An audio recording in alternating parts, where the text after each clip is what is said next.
Hello students, today we are starting a very new topic that is oscillations. Oscillations एक बहुत अच्छा topic है जिसको हम बहुत बढ़िया से और इसको डिटेल में पढ़ेंगे और ये इम्पोर्टेंट भी है। ऑसिलेशंस हम आम जिंदगी में भी ऑब्जर्व करते हैं। थोड़ा अपन जितने भी एग्जांपल्स वगैरह उन पे कम फोकस करेंगे, थोड़ा जल्दी जल्दी पढ़ेंगे, लेकिन डेरिवेशंस को बहुत आराम से और स्टडी पढ़ के और उनका अपना एक बहुत ही अच्छी लर्निंग हो ऐसा हम कोशिश करेंगे। ऑसिलेशंस का जो होता है, जैसे अपन क्लॉक देखते हैं तो उसके अंदर पेंडुलम ऑसिलेट करता रहता है। ऑसिलेशंस का मतलब है कि to and forth, back and forth repeatedly अगर अपनी मीन पोजीशन के अकॉर्डिंग कोई मोशन होती है so that is oscillatory motions. ठीक है, बहुत ही सिंपल डेफिनेशन है। डेफिनेशन क्या है कि जैसे कोई भी बॉडी है, if a body moves back and forth repeatedly about its mean position, एक मीन पोजीशन पकड़ ली, इसके टू एंड फोर्थ ऐसे मतलब आगे और पीछे, बैक एंड फोर्थ कह सकते हैं, टू एंड फोर्थ कह सकते हैं। अगर हम रिपीटेडली कोई बॉडी मूव कर रही है तो हम कह सकते हैं कि ऑसिलेटरी मोशन है। ठीक है, जैसे कोई चाइल्ड है अपने एक स्विंग पर स्विंगिंग कर रहा है, झूले पे झूल रहा है, या जो क्लॉक का पेंडुलम है उसकी मोशन को हम क्या कह सकते हैं? ऑसिलेटरी मोशन कह सकते हैं। Oscillation can be defined as periodic, periodic motion भी कहते हैं, टू एंड फ्रो मोशन भी कहते हैं, है ना, जो कि रेगुलर इंटरवल्स के बाद में रिपीट होती है। ये देखिए, बच्चा झूल रहा है या एक जैसे इसके ऊपर हम जंप करते हैं तो ना, ट्रिम्पोलाइन पे जब जंप करते हैं तो रिपीटेडली ऊपर नीचे होता रहता है, और ये ऑसिलेटरी मोशंस के अंडर में आता है। Periodic and oscillatory motions. Oscillations are defined as to and fro motion which repeats itself after regular intervals of time. In oscillations, the frequency of vibrations is comparatively less. है ना, oscillations में frequency of variations बहुत कम होता है। For example, to and fro motion of a pendulum clock. Pendulum clock में देखेंगे अपन। Vibrations are defined as movement of object about its mean position, and this motion can be linear, circular, periodic and non-periodic. If variations frequency is more and external force also acts on the body. यानी जितना force ज्यादा लगेगा उतना ही vibration frequency है वो ज्यादा हो जाएगी। For example, vibration of a guitar string. When we move our fingers on the string of guitar, the string vibrates so rapidly we can't make it out where it comes to its main position. कब आई, कब वहाँ main position से वो displace हुई, हमें पता ही नहीं चलेगा। When it goes to extreme position, because of the frequency is very high, as a result it has vibratory motion. यानी इसको हम वाइब्रेशन मोशन में डाल देते हैं क्योंकि बहुत तेजी से वाइब्रेशंस होते हैं, बहुत ज्यादा वाइब्रेशंस होते हैं। यानी ऑसिलेशंस में उतने वाइब्रेशंस नहीं होते, धीमे वाइब्रेशंस होते हैं, वाइब्रेशंस कम होते हैं, ताकि अपन उसको देख सकें, उसको समझ सकें। जैसे अपन पेंडुलम का एग्जांपल लेते हैं। नाउ ऑसिलेटरी मोशन और periodic motion. Every oscillatory motion is periodic motion, but that is every oscillatory motion repeats itself after the fixed interval of time. क्यों है सारे oscillatory motions periodic motion? क्यों है? क्योंकि ये certain time के बाद में अपने आप को repeat करती है. But every periodic motion is not necessarily oscillatory. है ना, ये कोई जरूरी नहीं है कि जो every periodic motion है सारी की सारी oscillatory motions हो. For example, motion of planets around the sun is periodic, but it is not oscillatory.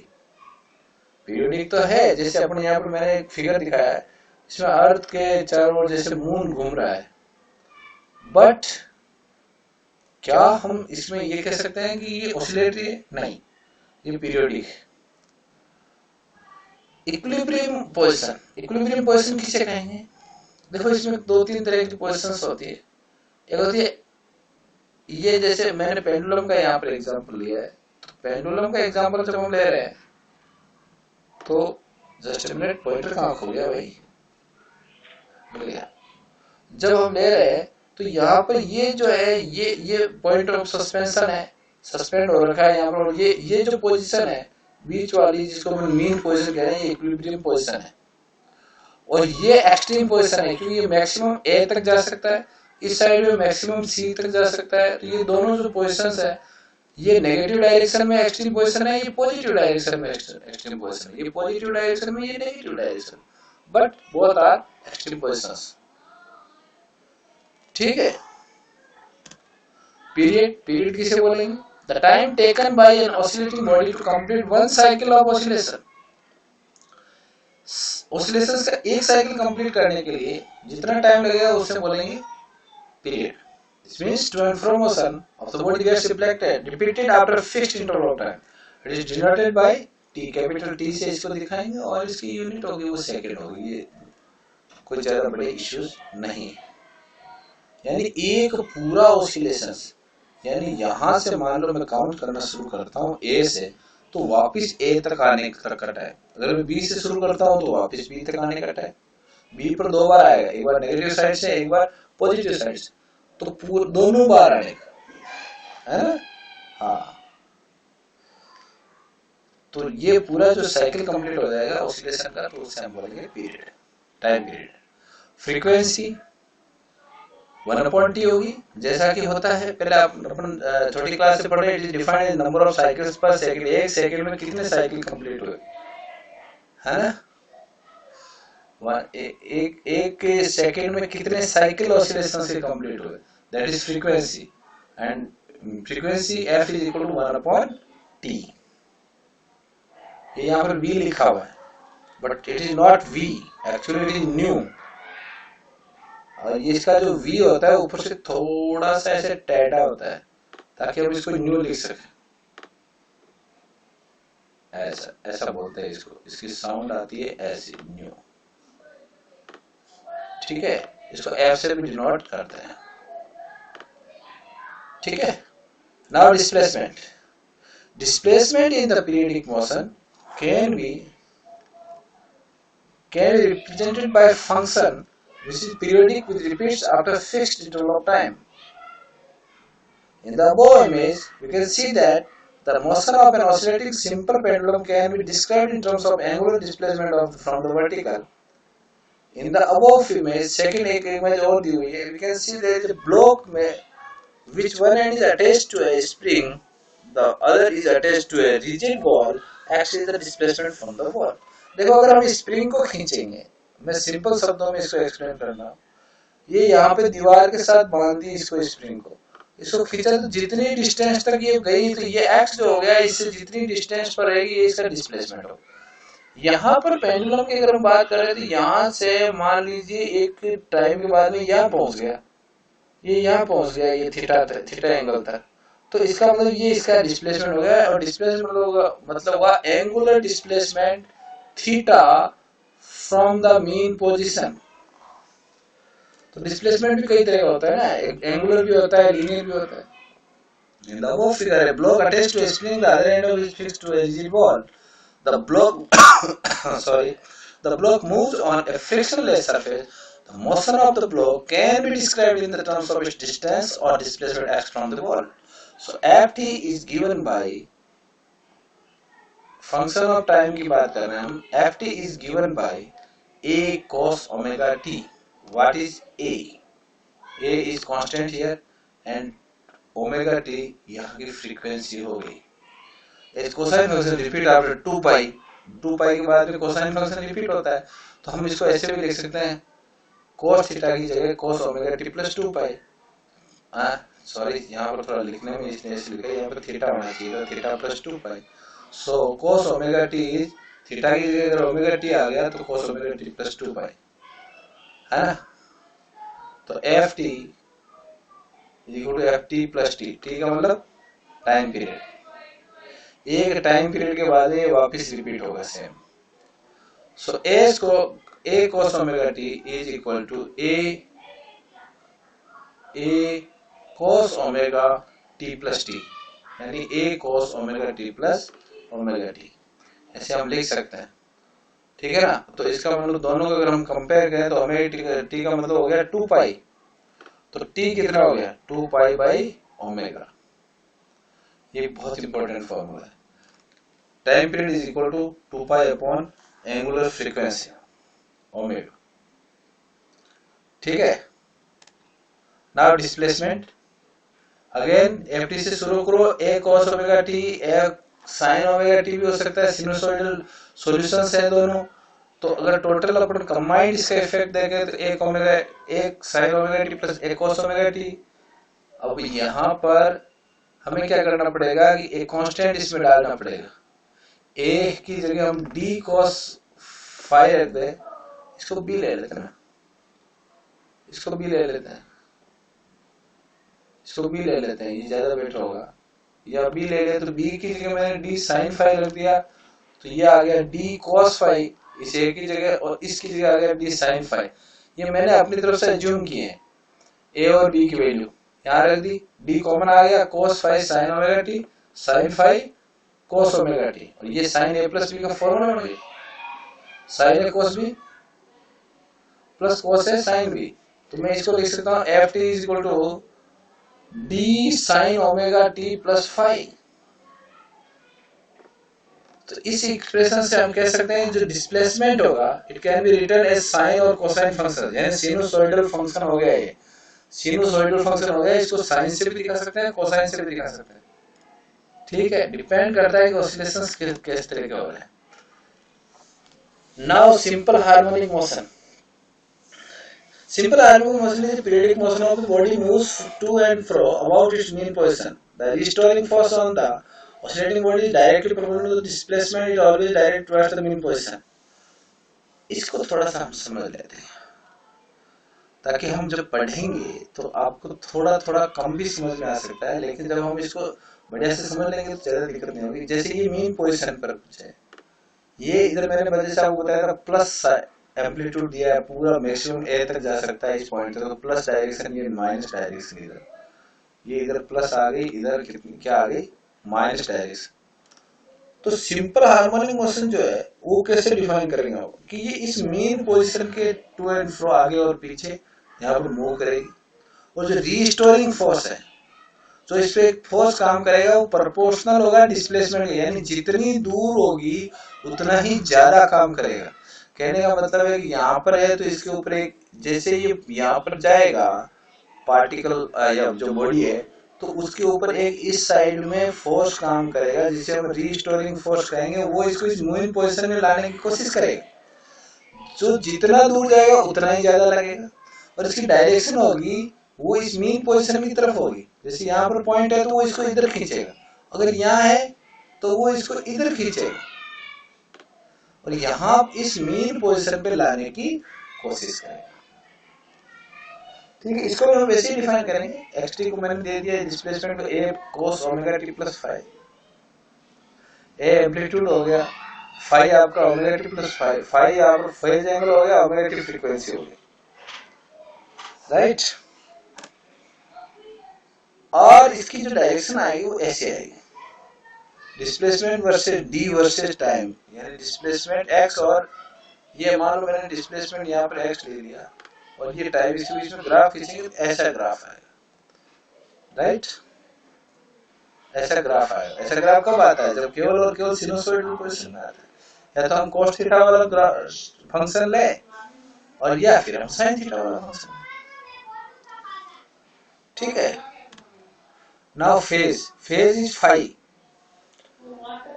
Phi को क्या बोलेंगे? फेज। कहने का मतलब है कि ये जो फाई है ये फेज कांस्टेंट है, ये फेज को डिफाइन करता है। टोटल फेज होती है ओमेगा टी प्लस फाई, ये उस समय की उसकी पोजीशन को डिस्क्राइब करता है। उस समय पोजीशन क्या है वो डिस्क्राइब करता है। और जब t इक्वल टू 0 होगा तो ये तो हो जाएगी 0, ये बचेगा क्या? केवल फाई, तो ये हो गया आपका फेज कांस्टेंट। जब t इक्वल टू 0 पर जो फेज होती है उसको हम फेज कांस्टेंट कहते हैं, that is equal to phi. और अगर t इक्वल टू 0 पे कोई भी किसी प्रकार की फेज नहीं है तो हम लिख सकते हैं कि x equal to a cos omega t, क्योंकि फाई हमने 0 ले लिया है ना। फेज का मतलब होता है बच्चों, जब जैसे किसी भी वेव को हम डिस्क्राइब करते हैं, तो जैसे ये मान लो cos थीटा वाली फेज, तो आपकी यहाँ ऐसे ग्राफ आएगा, ऐसे आएगा कि नहीं आएगा? फिर ये बताओ, ये ऐसे ऐसा ग्राफ आएगा, इतना गंदा नहीं आएगा, सुंदर आएगा, बट ऐसा ही आएगा। अब ऐसी सिचुएशन में मान लीजिए यहाँ पर नहीं होकर जो स्टार्ट हो रहा है वो आपका यहाँ से हो रहा है,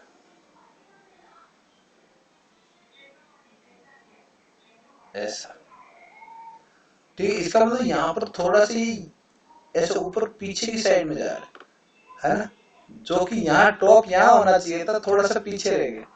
तो ये इसका ये फाई है फेज कांस्टेंट, ये टी इक्वल टू 0 है।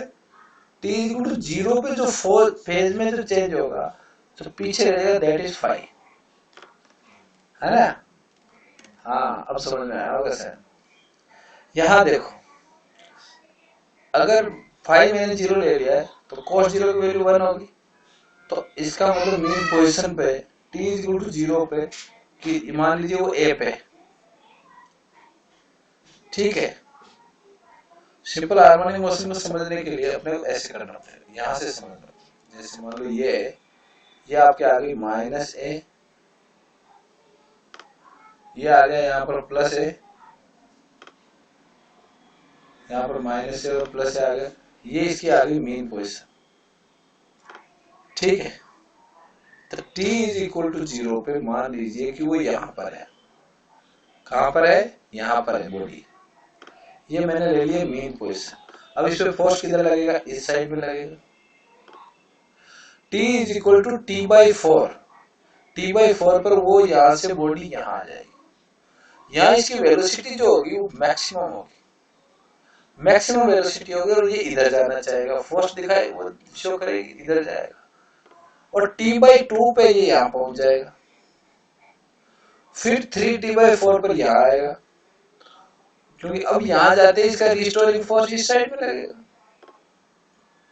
यहाँ इसकी वेलोसिटी हो जाएगी 0, अगेन यहाँ पर मैक्सिमम होगी, ये पूरा टाइम मतलब साइकिल कंप्लीट हो जाए यहाँ पर t। तो यहाँ इसकी पोजीशन अगर t इक्वल टू 0 है यहाँ पर, तो t बाई 4 पे ये यहाँ आ जाएगा, t बाई 2 पे ये यहाँ पहुंच जाएगा, ठीक है, और t बाई 4 पे वापस यहाँ आ जाएगा, और जब t कंप्लीट हो जाएगा तो ये यहाँ आ जाएगा, फिर स्टार्ट हो जाएगा, फिर 5t बाई 4 अपन ऐड करेंगे तो यहाँ आ जाएगा, और इसी तरह कंटिन्यू वाइब्रेशंस होते रहेंगे। This is the function of simple harmonic motion. अगर हम इसमें ऐसे देखेंगे तो ये ऐसा आएगा ग्राफ, दोनों कौन अलग अलग दो वेव्स है, राइट। ये अलग अलग दो वेव्स है, तो इनके लिए एम्पलीट्यूड अलग अलग है, ए और बी, इसलिए इसको हम ऐसा कह सकते हैं। और अब हम बात करते हैं angular frequency, that is omega. जैसे ये हमने पहले फाइंड आउट कर लिया था, omega is equal to 2 pi by T, ये एंगुलर फ्रीक्वेंसी होगी एसएचएम की, ठीक है।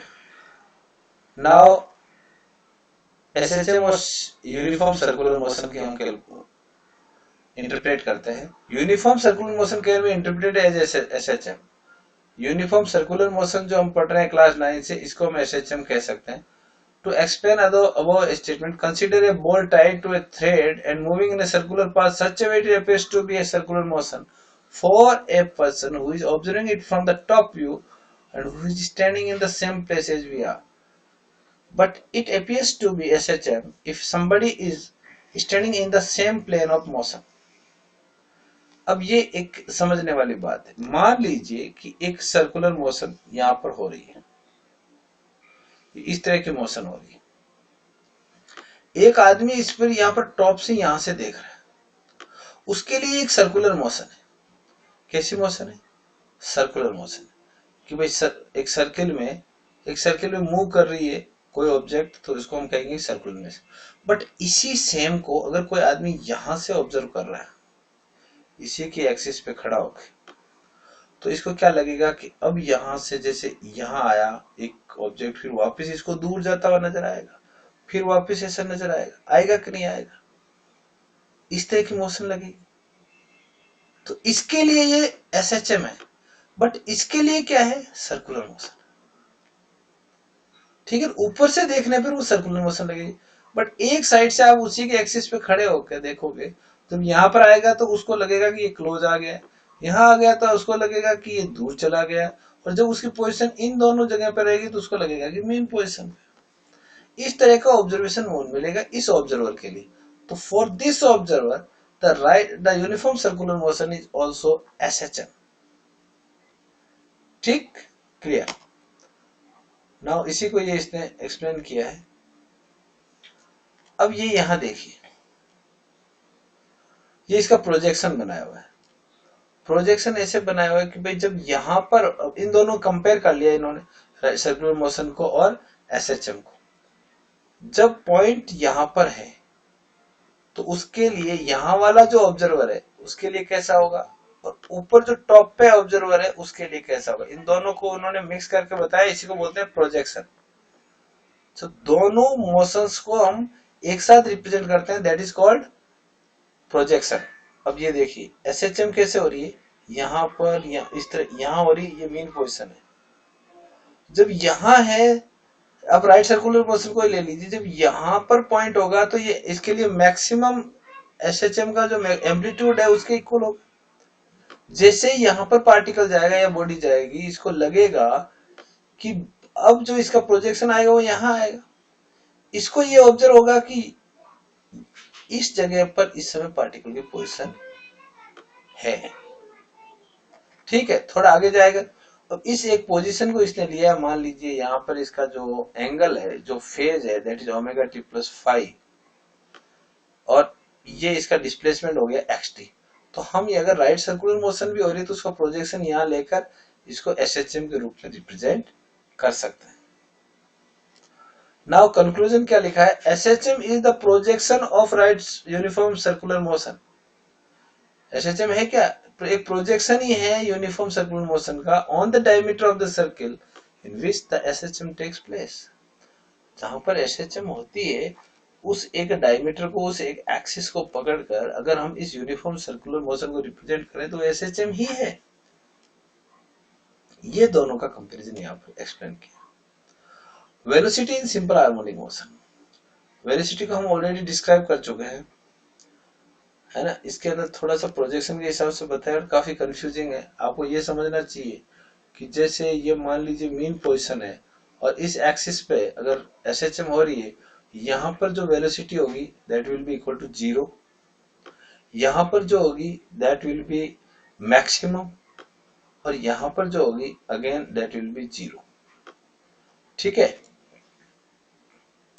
यहां पर कितनी होगी, 0 होगी, यहां 0 होगी वेलोसिटी, यहां 0 होगी जो इनके एक्सट्रीम पोजीशन है, और मीन पोजीशन पर यहां पर कितनी होगी, मैक्सिमम वेलोसिटी यहां पर हम ऑब्जर्व करेंगे। ठीक है, okay. To calculate the value of velocity along the x axis, the projection is P dash which is executing SHM. To find component of velocity along x-axis we can write minus v 90 minus theta. ये सब कहानियां इनको छोड़िए, आप इनमें मत उलझिए, है ना। ये कैलकुलेशंस आपको समझ में नहीं आएगी, छोड़ दीजिए आप इसको एक बार के लिए, इसको छोड़ दीजिए। अब हम एस्केलेशन पढ़ते हैं। एस्केलेशन कैसा होगा इसको थोड़ा सा स्टडी करेंगे। Escalation in uniform circular motion always direct towards the centre, centre की तरफ होगा, है ना। यहां से जो भी डायरेक्शन होगी उसकी ऐसी होगी, इस साइड में होगा, यहां से भी ऐसा होगा। यहां देखिए अगर अपन इसको ऐसे यूनिफॉर्म सर्कुलर मोशन का देखेंगे तो ये सेंटर की तरफ होता है, आप जानते ही हो। ठीक है, इसका सेंटर कहाँ है, वहां उस डायरेक्शन में इसका एस्केलेशन होगा। वैल्यू क्या होगी इसकी, जैसे मान लीजिए पी पॉइंट पर ले रहे, that is omega minus omega square r. R क्या है, इसकी रेडियस है। Consider a particle moving in the circular path, particle is at some distance p, at some distance of time, radius of circular path is always to amplitude, equal to amplitude। ये amplitude के equal होगी। मैंने आपको compare करके बताया था कि यहाँ पर हम इसको एम्पलीट्यूड कहेंगे तो टोटल डिस्टेंस कितनी होगी, that will be equal mean जो पोजीशन है उससे, that will equal to r. तो इसकी रेडियस जो होगी यूनिफॉर्म सर्कुलर मोशन की वो उस एम्पलीट्यूड के इक्वल होगी। तो एस्केलेशन कैसे देंगे हम, A P equal to minus omega square, A क्या है यहाँ पर, रेडियस ऑफ द सर्किल है। नेगेटिव साइन क्या शो करता है, it is pointing towards the centre of circle. ये केवल इसकी डायरेक्शन को बताता है कि जहां पर भी होगा, जैसे ये इस साइड में मूव करेगा मान लो, तो जो एस्केलेशन की डायरेक्शन होगी वो ये होगी, ठीक है, जैसे एसएचएम में ये मीन पोजीशन है, अगर यहाँ पर पॉइंट है तो एस्केलेशन की डायरेक्शन ये होगी, और अगर पॉइंट इस साइड में मूव कर रहा है तो एस्केलेशन की डायरेक्शन क्या होगी, उल्टी इस साइड में। इसीलिए इसको नेगेटिव का यहाँ पर साइन अपन ऑब्जर्व कर रहे हैं। ठीक है, अच्छा इसको कैलकुलेट करके देख सकते हैं अपन, आराम से इसको फाइंड आउट कर सकते हैं, है ना। जैसे यहाँ पर ये 80 दिया हुआ है, AP cos omega t plus 5, AP मतलब पॉइंट, उसके ऊपर जितना भी एस्केलेशन होगा ओमेगा स्क्वायर a लिख देंगे इसको, ठीक है ना, और चीज घूम के वहीं आ जाती है। इसके अंदर आप ज्यादा मत उलझिए, केवल ये याद रखिए कि a is equal to minus omega square x, x उसका क्या है, जो उस समय का डिस्प्लेसमेंट है। a is equal to minus omega square x, ठीक है। ये आपका एस्केलेशन का फॉर्मूला जाएगा, फॉर्मूला याद कर लो पहले, ठीक है। देखिए वापस वही इसी चीज को रिपीट कर रहा है। ये डिस्प्लेसमेंट, ये तीनों ग्राफ बहुत इंपॉर्टेंट है, इसको रीड करते हैं।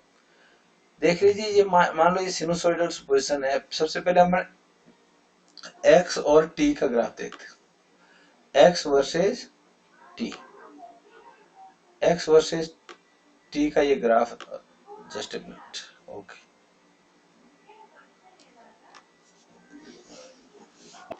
जस्ट ए मिनट, थोड़ा सा कुछ प्रॉब्लम आई है, इसको अपन इंतजार कर रहे हैं, थोड़ा सा साइड ठीक हो जाएगा। हाँ हो गया ठीक। ये जैसे है ना, एक्स और टी के बीच का जो ग्राफ है वो दिखाया है, सिनुसॉइडल पोजीशन है। यहाँ पर ये साइन थीटा वाला ग्राफ लेवल ले सकते हैं अपन आराम से, साइन थीटा और कॉस थीटा दोनों में से जो भी ग्राफ अपने को मिलता है वो ले सकते हैं। तो इसमें क्या होगा कि ये एस्केलेशन मैक्सिमम होगा कब, जब टॉप पे होगा। टॉप पे कब होगा, जब वो अपने एम्पलीट्यूड पे होगा। इसको अपन कंपेयर करके देखो, ये मेन पोजीशन है, ये यहाँ पर इस तरह, तो यहाँ पर एस्केलेशन मैक्सिमम होगा पॉजिटिव डायरेक्शन में, यहाँ पर एस्केलेशन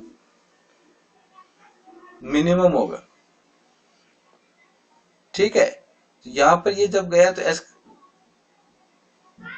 नहीं, ये आपका एक्स और टी का ग्राफ है, ये ए और ये जो है इनको कैपिटल से शो करना चाहिए था, ये कैपिटल से शो करना, क्योंकि ये हम एम्पलीट्यूड की बात कर रहे हैं ना यहाँ पर।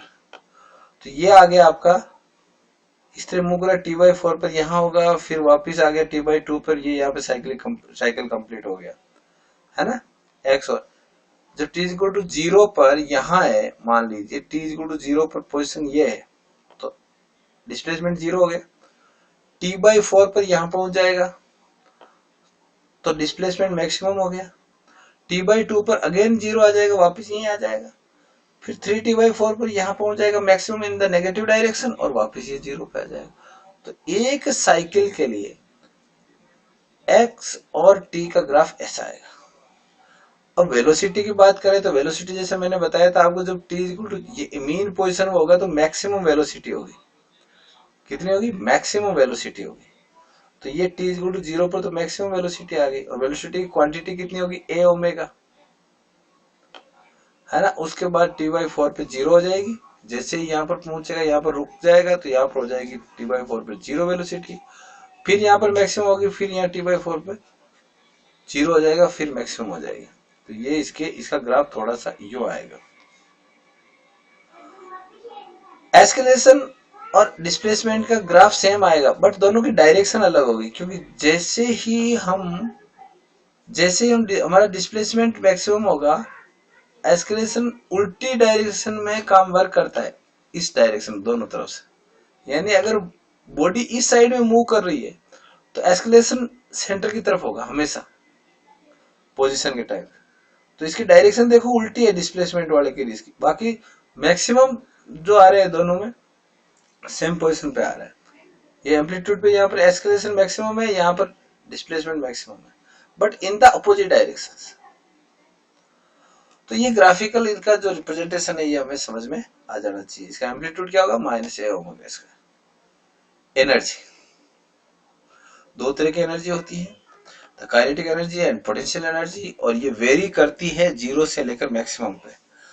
जब वेलोसिटी जीरो होगी, वेलोसिटी जीरो कब होगी? जब वो एक्सट्रीम पोजीशन पे होगा, उस समय काइनेटिक एनर्जी जीरो हो जाएगी बट पोटेंशियल एनर्जी मैक्सिमम होगी। But on the mean position the kinetic energy will be maximum and potential energy will be zero. तो इनका जो दोनों का ग्राफ है, इन्होंने यूटी और ये बनाया है, तो ये क्या ऐसा बनाया है, देखिए ये आप यहाँ पर, ये मीन पोजीशन है, ये मीन पोजीशन है, तो यहाँ पर काइनेटिक एनर्जी जो है नहीं ये एक्सट्रीम है शायद, एक मिनट मेरे को देखना पड़ेगा, ये आपके आ गई, ये पोटेंशियल एनर्जी थी, एक्सट्रीम है, एक्सट्रीम के ऊपर पोटेंशियल एनर्जी मैक्सिमम है और काइनेटिक एनर्जी जीरो है। लेकिन जैसे ये मीन पोजीशन पे आया, काइनेटिक एनर्जी मैक्सिमम होगी और काइनेटिक एनर्जी होगी मैक्सिमम, और मीन जो ये पोटेंशियल एनर्जी है वो होगी जीरो, बट दोनों का सम एक ही रहेगा।